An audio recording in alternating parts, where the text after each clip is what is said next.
یو هیڅ کله کېږي چې په جلم کې وم جلم په سره عالمګیر کې نو د ما به هلته په افغانستان کې څه کور پاتې سي د ما به څه کور پاتې سوی دلته هم ذلیله او په افغانستان کې هم ذلیله دستاربندي وه نو ده ما ته ژړلی چې ماما څه وشول افسوس دا چې پاکستان ما ته داسې وخت راکړی وی چې ما به دا حفظ مکمله کړی و او دستاربندي به مې کړې وه که بیا مړ هم وای پروا یې نه کوله کومه خبره چې دومره ماشومې په دې خبره باندې پوه شي نو زه خو پوهېږم ما ته خو درد راځي کم دغه بشري حقوق کم ده بشري حقوق په دا باندې چې په روټونو باندې ماشومان دې ولاړ وي زنانه دې ولاړ وي او د ونو لاندې د شپې هم کوي او ورځې دې هم تېروي پرون د ما د ماشومانو د دوو به نه ده سرونه مات سوي دي چې هغه ماشومان چې په کوم وخت کې له ټرېلي نه سر اوچت کړي بس سر یې ولګېږي دومره وکوئ چې دا کم کډوال ته دي په دو باندې تاسو رحم وکوئ نادرې والا دې رحم ته وکړئ یونسار دې پرې رحم وکړي افغانستان ته زه بیا ما ته ژړا راځي واقعا افغانستان د ما ملک ده د ما خاوره ده د ما مورنۍ وطن هماغه ده خو د ما ته سیاسي پناه راته راکړې ده سیاسي پناه په لحاظ باندې نه ما ته په خپله باندې ویلي چې راځه زه تا ته هر څه درکوم واقعا ما ته هر څه راکړي دي که په یو افغانستان نه موږ په یو جوړه کپړو کې راغلي یاستو نن سبا شکر الحمدلله الحمدلله هر فامیل یو ټرېلي نیولې ده الرحمن الرحیم زه په خپله باندې علی ګل یم او په قوم باندې نیازی یم د افغانستان اوسېدونکی یم او تقریبا پاکستان کې د ما په خپله باندې 38 کاله وتلي دي افسوس په دې ځان باندې نه یم چې زه په خپله باندې افسوس په دې خبره باندې یم چې زه کډوال یم او افغانستان ته ځم له ما غوندې نور وروڼه روان دي همیشه لپاره زه دا ما دا بیان اوچت کړی ده چې مثال په طور باندې پردی کټ ته نیمه شپو ده د پاکستان ګورنمنټ هم موږ په خپله باندې خوشحاله یاستو اعلی کمیټې نه موږ هم خوشحاله یاستو ځکه چې موږ ته تقریبا جایرات راکړې ده د موږ بچو ته تعلیم راکړې ده هر څه موږ ته راکړي دي ولیکن دا فی الحال چې موږ تقریبا پرون یوه نیمه بجه زه د جیلم له عالمګیر نه راغلی ما پرون یوه نیمه بجې نه را په دې خوا نه موږ ته یونیسا والا راغلي دي چې د موږ نومونه ولیکي او نه موږ ته ماته په دې وجه باندې نه دي راغلي چې څوک وایي ګنټه بعد راځي څوک وایي 2 غنټې بعد راځي او څوک وایي 15 غنټې بعد راځي نو دا تر اوسه پورې موږ ته معلومات نشته ده هر ورځ ستونزې لري هر ورځ مشکلات لري تاسې اعتبار په خدای باندې وکړئ چې دا فی الحال په سلهاو کورونه دلته ولاړ دي په سلهاو ماشومان ولاړ دي په سلهاو باندې کډې ولاړې دي چې له موږ سره صرف دغه اخوا دې خوا ته دا کم ګاونډیان چې دي د کورونو په لحاظ باندې موږ ته کورونه هم راته راکړي دي دوکانونه موږ ته راکړي دي د زنانو لپاره او همداسې په مسجد کې تقریبا څه کم تر کمې 1500 زنانانې هلته دي نو برای مهرباني تاسې په خپله باندې د موږ باید چې د موږ د اواز اوچت کړئ خاص طور کې د پاکستان ګورنمنټ هم پکار ده د پښتونخوا د وزیرات هم دا پکار ده هر یو ته دا پکار ده چې د موږ د ستونزو سره د موږ سره همکاري وکړي موږ سره مدد وکړي تر څو پورې به موږ په دې غرمو کې ولاړ یاستو تر څو پورې به موږ مثال په طور باندې دلته په غرمو کې ولاړ یاستو تاسې په اعتبار په الله باندې وکړئ چې پرون د ما د ماشومانو د دوو نه د سرونه مات سوي دي چې هغه ماشومان چې په کوم وخت کې له ټرېلي نه سر اوچت کړي بس سر یې ولګېږي نه منې دا اوس راځي چې ما مې د وراره مې نه ده د وراره سر مې مات سوی ده او د ورېرې سر مې مات سوی ده که نه منې دا اوس چې زه به د پټي درته ښکاره کوم برای مهرباني دومره وکوئ چې دا کم کډوال ته دي په دو باندې تاسو رحم وکوئ نادرې والا دې رحم ته وکړئ یونسار دې پرې رحم وکړئ پاکستان الله سطح په دې باندې وزیر اعلی هغه وکړي نو په دې وجه باندې ځکه مشکلات موږ لرو له حد نه زیات دلته په 4 ورځې به موږ هلته انتظار کوو او 4 ورځې به موږ په تورخم کې انتظار کوو په دې وجه باندې چې د عزت معامله نه وای 50 کاله مې نور هم پاکستان کې تېرول خو اوس زه راوتلی یم د عزت په وجه باندې راوتلی یم دا کم وروڼه سره مارشه ولاړ دي دا کډوال سې ولاړ دي د عزت د بچ کېدلو لپاره ولاړ دي ځکه چې اوس په همیشه لپاره که تاسې اعتبار وکوئ هر یو ته معلومات ده چې د افغانانو دا زه نه وایم چې یوازې که د ما افغان ده که پاکستانی ده که د مثال خبرې افغانۍ ده که کډوال ده د موږ ښځې مطلب هسپتالونو ته ورسېدلې په دې وجه باندې په جیلونو ته لاړلې ولیکن بس دا تاسې مهرباني وکوئ خاص طور کې د پاکستان نه ګورنمنټ نه زه دا خواهش کوم چې له دې نه بعد احتیاط دې وکړي ټیم دې ماجرونو ته ورکړي دا اوس دا کمې کډوال روان دي له دغه نه بعد دوی ته ټیم ورکړي رحمي دې پرې وکړي صحیح افغانستان ته روان دي دا زمانم او اوس هم ته اعتبار په خدای وکړ دو کډوالو نه زه خبر نه یم چې آیا هلته به دوی د خپل کورونه لري که به نه لري زه په خپله باندې ما 38 کاله پاکستان کې وتلی دي په ثوابۍ ته راغلی وم تقریبا د 8 کلو وم له هغې نه بعد ثوابۍ نه بعد بیا اسلام آباد ته راغلی په سبزي منډۍ کې وم اسلام آباد نه بعد تقریبا 21 کاله کېږي چې په جلم کې وم جلم په سره عالمګیر کې نو د ما به هلته په افغانستان کې څه کور پاتې سي د ما به څه کور پاتې سوی دلته هم ذلیله او په افغانستان کې هم ذلیله دا راته ووایي مشره ټول ژوند دې په پاکستان کې تېر کو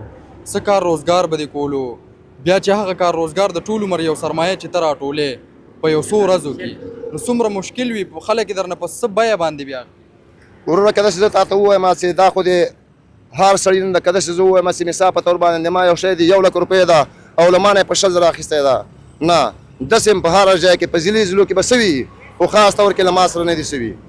چې د ما کم شی مثال په طور باندې و که د 50,000 روپۍ شی و نو د 50,000 روپۍ کې به ما ته ویلي چې دا د ما یو 50,000 واخله او ما ته په خپله طبیعت باندې ما ته مطلب چې کوم شی مې خرڅ کړي دي له ما سره یې دا ظلم او زیاتی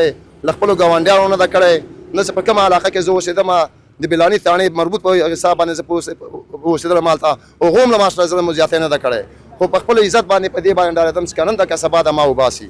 په داسې کار یې ما سره په خپله باندې نه ده کړی هو په چکوال کې د ما ترګوران دي د ما قومي دي کوټې ګانې نه ده کوټې ګانې 2 کروړه اخیستې وې د هغو وینا درته وایم چې مطلب هغوی ویلي دي چې موږ په 1 کروړ خرڅه کړلې 50 لکه باندې مې خرڅه کړلې ما ځاني له ما سره تقریبا 14 کوره نه ده 14 کوره پرون له ما سره راغلي دي خاص طور کې 11 کوره په یوې ټرېلي کې له ما سره راغلي دي له ما سره داسې نیسي وي چې د ما شی مثال په طور باندې چې هر څه مې دي که د 1 لک روپۍ او ما هغه خرڅ کړي په 50,000 باندې نه وروره ما ځکه هو له دغې نه بعد په دا 3 ورځو کې مې نه ده لکه 27 تاریخ 28 29 30 که د ما 15 لکه روپۍ شی وی نو 50,000 باندې مې هم ورکوو ځکه چې د عزت ما ته مسله وه د عزت ما ته مسله وه که یو شی د ما د 1 کروړ هم وی نو بیا ما په 100,000 باندې ورکوو او زه راوتلم له پنجاب له علاقې نه په دې وجه باندې ماشومان دلته رالوي شي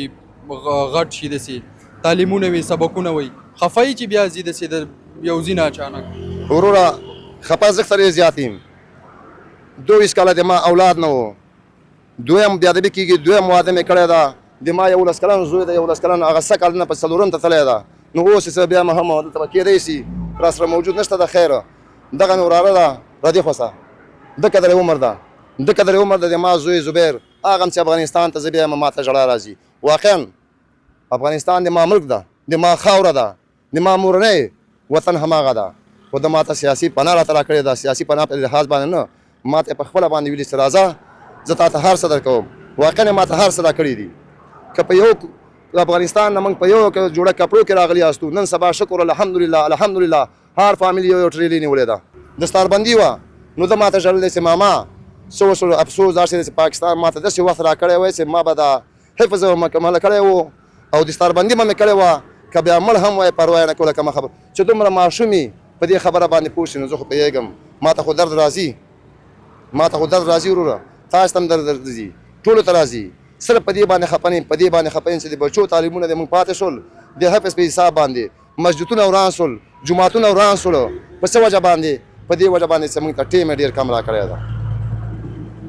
هغه نارې ولې چې 6 میاشتې ټیم درکوو 6 میاشتې توصیې څه شوه ټیم څه څه په یو میاشت کې نه ده په یو میاشت کې ما مال مې پرېښودو